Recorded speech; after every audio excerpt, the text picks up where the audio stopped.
Това е реалността. Пред себе си видяхте един гражданин, който е минал всички стъги на съдебната система и в крайна сметка не е получил правосъдие. И затова съвсем съзнателно, ясно и директно беше категоричен, когато му предложихме да участва в създаването на такъв съюз, да участва. И той е сред нас. Тук сред нас дойде и през Сашо се казва. Да. Това са хората, които, той е представител на хората, които се борят да спасят градинката пред блока. За което ви говорих преди малко. По-късно ще можете и вие да вземете отношение, да ви обясните. Може да говори с него как са организирали, как воюват и какво се постигнат. Нека сега да дам думата на господин Петър Ангелов, председател на Българския земеделски народен съюз в Пазарджик. Здравейте, приятели! Ясно е, ние може да говорим цял ден, но да ви убеждавам вас и ние да откриваме топлата вода излишно. Всички сме изключително грамотни хора, политизирани, гледаме телевизия и вие и ние заедно може да си направим констатацията, че ние сме на последно място по раждаемост, на първо място по смъртност, на последно място по жизнен стандарт или на колко последни места сме ние в Европа. И това е нашия призив. Затова Българският земеделски народен съюз е тук след тази коалиция, защото ценя тези принципи. Защото народовластието или така наречената демокрация е в опасност. И аз мога да ви дам конкретни примери и всичкото това, което се случва в България, е благодарение на негодното управление, на некадърно управление, обаче много хитро замислено и всички закони, които са приети и са поставени в Народното събрание, са в услуга на олигарсите. Вие да сте видяли осъден кмет някъде в България. Няма такова нещо. Защото той не отговаря за нищо. Отговаря Общинският съвет, който взима решенията. А колективният орган не се съди. Ама нали разбирате за какво става въпрос? Така както не подлежи на съдебна преследване депутатите. Колективните решения са ей така. Затова България е оглозгана, оскубана и искаме да сменим този модел на управление. Искаме да поставим въпросите, да започнем да си говорим. Искам да ви кажа, че демокрацията е в опасност. Ние като основоположници от 1989 година на отделните политически организации, аз специално мога да говоря за Българският земеделски народен съюз, организация на 113 години, основни принципи народовластието с законността, публичността и откритостта. Но виждаме, че тук няма законност. Виждаме, че няма публичност, няма откритост. Преди малко хората, колегите говориха за това как решенията се вземат и няма кой да ги контролира. Няма кой да каже защо се продава пазара. Ама това наистина е лицето на Пазарджик. Той не е на празно Пазарджик, се нарича Пазарджик. И да го продават на разни вносни чужди граждани. Това е национално престъпление. Защото Пазарджик, пазара е отражение на човешкия дух, на трудолюбието на българския народ и на богатството на българската земя. Там човек може да се огледа и да види какво произвежда, как го произвежда, с неговите вкусови качества и така нататък, и така нататък. Но това, ако бъде тенденция, защото имайте предвид, че сдружението на общините за мен е едно престъпно сдружение, където те се сдружават в интерес на своите престъпни намерения. Картелни сдружения и всички кметове, така наречено сдружение на общините, имат една основна цел. Как да забогатеят повече, как да разпродадат общинското имущество и как България да се превърне в един, тя вече се превърна в един клондайк, който всички идват, кой каквото може, краде, граби и заминава. И оставаме ние да гледаме като мобилизирани. И гледаме и продължаваме да гледаме. И ние докато не разберем, че всичко е в ръцете на народа, на този суверен, на този човек, на тези хора, които дават властта на властимащите. И ние да се свиваме и да залягаме и да ни мачкат е безумие. Няма по-смачкана държава. Няма по-смачкан народ от българския народ. И няма по-смачкан дух. Ама, когато стане въпрос за това, че има и други средства, освен демократичните средства, веднага политиците скачат: не насъсквайте към политическа или етническа омраза. Не насъсквайте към насилие. Не насъсквайте към еди какво. Значи те могат да стъпкат като баха. За тях закона си е закон, че имало някакви закони демократични и така нататък. Нищо няма. Те не се съобразяват с нищо. Хиляди примери може да дадем тук какво значи държава. Всяка една държава, всяка една общност, всяко едно село. Това е държава. А ако се огледаме тук за какво става въпрос в община Пазари. 3 мандата бях общински съветник. И мога да ви занимавам с много неща. И за това казвам, че демокрацията е в опасност.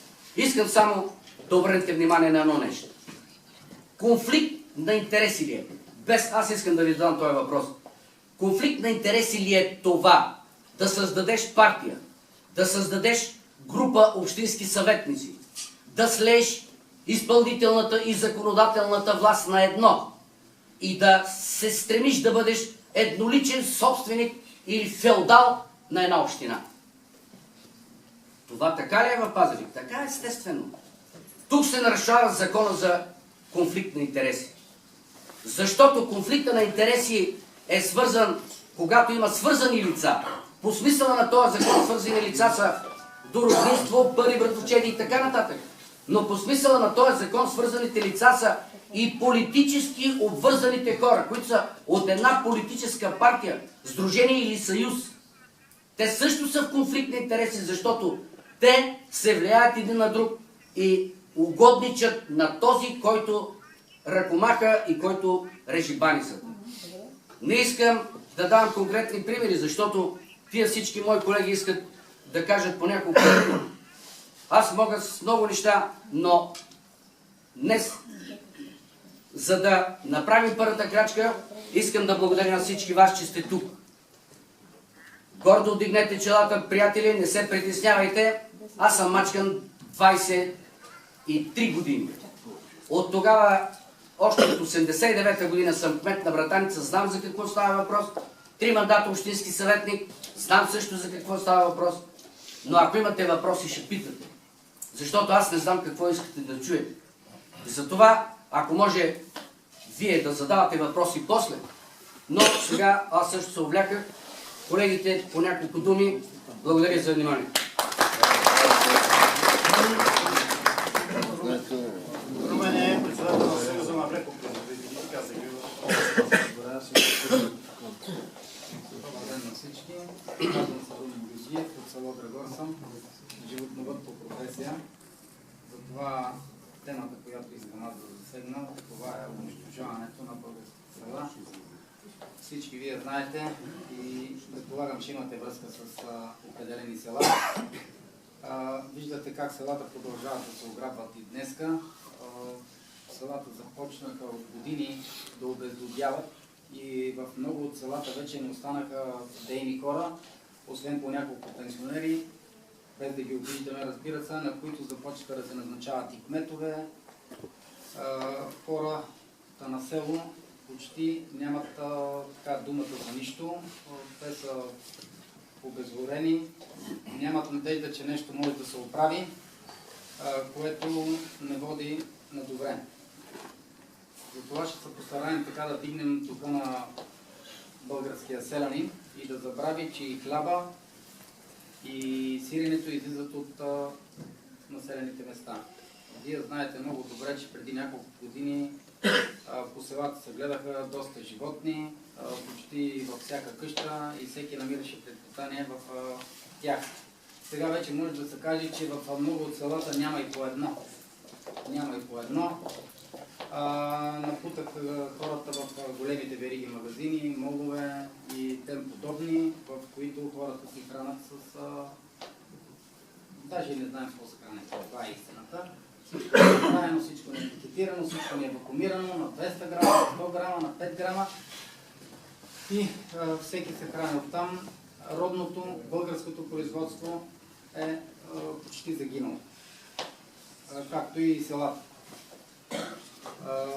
Аз мисля, че хората на село трябва да се организират, да вземат нещата в свои ръце, след като намерят подкрепа в някой като нас и нещата все още могат да се променят.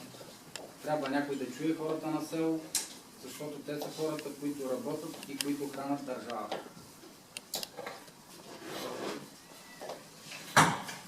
Аз мисля, че ако хората подемат един инициатива, те ще срещнат в нашо лице хора, които ще могат да им помогнат и да се изпълнят някои от тяхните така изисквания към общините специално и към държавата, защото може да си представите само в селата останаха вече по един магазин, който работи на вересия и който продава хляб и най-обикновените неща.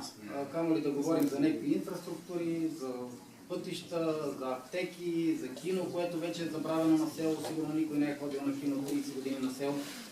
Това са все неща, които могат да се възродят и хората да се върнат на село. Защото къщите пустеят, те изпадаха, те се продадаха, а виждаме, че започна така един голям интерес от така наречените олигарси или по-богати хора, да ги наречем, които започнаха да купуват язовира на това село, на другото село, не знам си какво, и започнаха да възстановяват един монопол и едва ли не да командват цялото село. Моето мнение лично е, че трябва да бъдем единни, трябва да си помагаме и когато някой има проблем в определено село или район, ние всички трябва да се включим и да бъдем съпричастни с него. Значи, както колегата, сами да водим битка с управляващи и с общини е абсолютно глупост. Няма да се постигне нищо. Общо взето това е, което исках да ви кажа аз. Няма да ви отнемам повече време, защото и времето напредва. Благодаря ви за вниманието. Александър Динков е социал-демократ. Добър ден на всички. Искам да ви благодаря, че отделихте своето време. Да кажем, че социал-демократи, понеже и БСП и те са наши социал-демократи, въпреки че некога техния лидер и тия хората край него казваха, че най-добрият социал-демократ е мъртвия социал-демократ. Такъв човек беше избран за пес, но това си е проблем на пес. Значи ние не сме нито с червените, нито с сините. Социал-демократите това са едно движение, започнало някакво от зората на миналия век, който е в интерес на обикновените хора, на неговите интереси. Благодарение на социал-демократите се създават първите кооперации, те са още доста преди 9 септември, откритие на комунистите, те ги унищожават, те не ги създават. Те унищожиха свободните кооперации.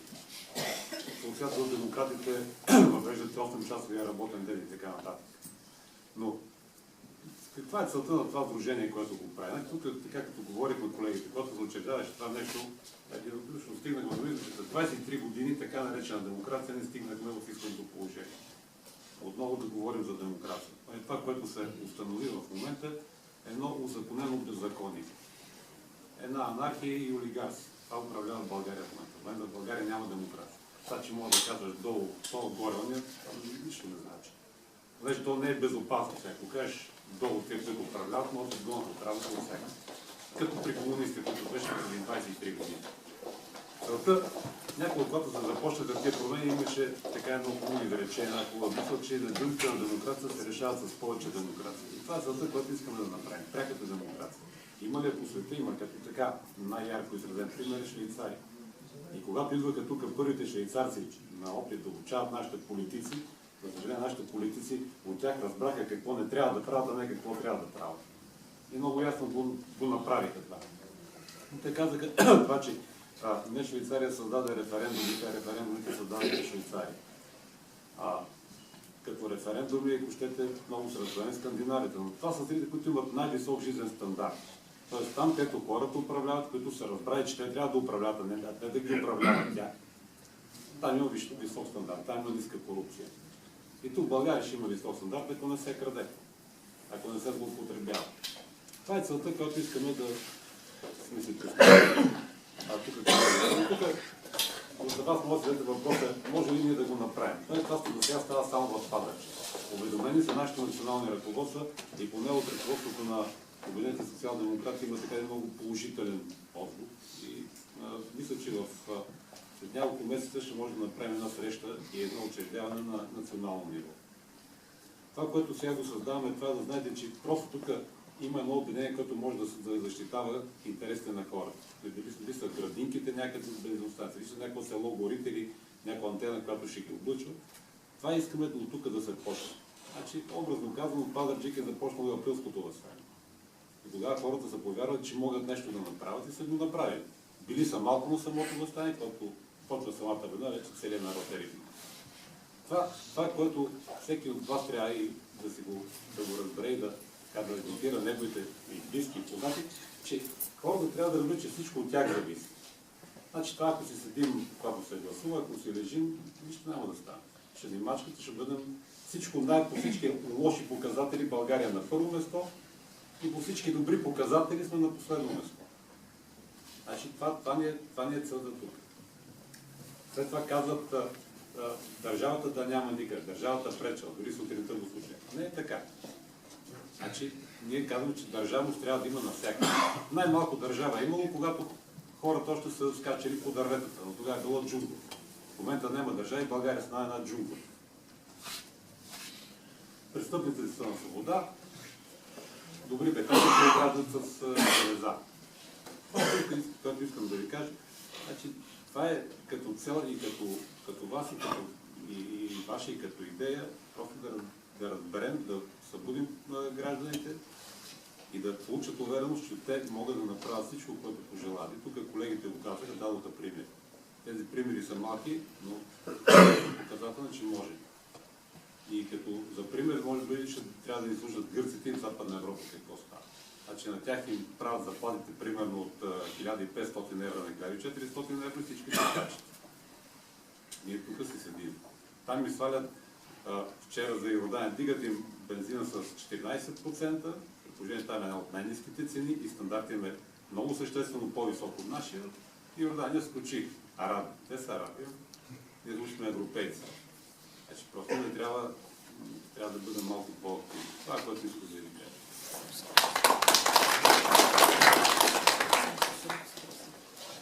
Това сме ние, които тръгнахме в началото, обединихме се. Искам само да подчертая, че това, което нас не обедини, е тревогата за България. Всички ние сме убедени, че ако продължаваме така, изчезваме като народ и държава. И онова, което също не обедини, въпреки че сме толкова различни, това е, че ако нямаме демокрация в България, ние няма да имаме просперитет. Защо ни продават пазар? Защото никой не ги пита гражданите. Защо гражданите им правят в градинката бензиностанция? Защото никой не ги пита. Защо теглим, примерно, някакъв заем и го ползваме както ние преценим? Защото пак никой не ги пита. Ние трябва да обърнем тази система обратно и да кажем, не някой ни прави, а нещото, което става в нашия град, нашата община, в българските села, става защото гражданите са ги пожелали. Труден е този път, дълъг е този път, но казах, това е верния, това е достойният път за достоен живот. Всички от нас казахме, както бе предварително са уточнили. Сега бих желал да дам думата на вас, които желаете въпроси ли да зададете, изказване ли да направите и след това ще вземем едно становище по отношение на пазара. Нека да остане така. Или първо с пазара. Добре. Искам да пререда пазара. Добре, заповядай. Здравейте всички куражни и куражники. Аз съм един от куражниите. Сега като слушам тук някои се познавам отдавна. Има и нови хора. И винаги са ми се чудили защо вървя с правена глава, просто защото съм си чист човек. А иначе са ме наричали и ченге, и какво ли не. Почването съм взейлюета, и да преди няколко дни. Но това, което съм направил, още хора го знаят. Аз искам, не знам дали да виждам това, защото много хора вероятно ще да говоря. Искам да ви кажа едно нещо. Това, за което сме се хванали, и сега ние сме тук, иска на първо место човек да е коражи.